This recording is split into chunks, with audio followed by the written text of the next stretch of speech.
We are given with a point charge Q and three equipotential surfaces 1, 2 and 3.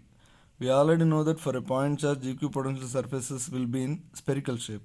So you can consider them as spherical shells 1, 2 and 3. And it is given that the distance between 1 and 2 is T1 and 2 and 3 is T2.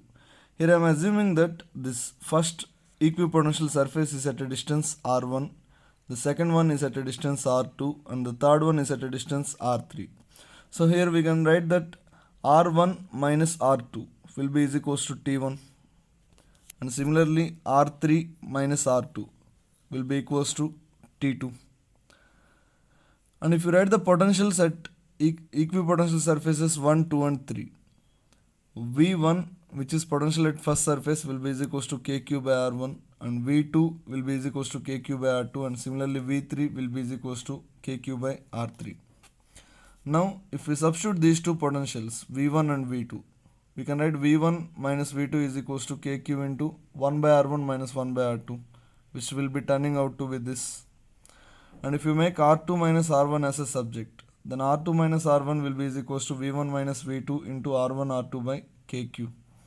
This R2 minus R1 is nothing but equals to T1. And similarly, if you substitute these two potentials, subtract these two potentials V2 and V3, V2 minus V3 will be is equals to KQ into R3 minus R2 by R2 R3. Or you can write R3 minus R2 is equals to V2 minus V3 into R2 R3 by KQ. This R3 minus R2 is nothing but equals to T2.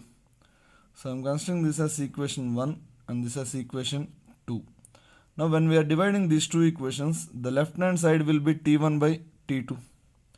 And on the right hand side, in the question it is given that V1 minus V2 is equals to V2 minus V3. So these two terms will get cancelled out.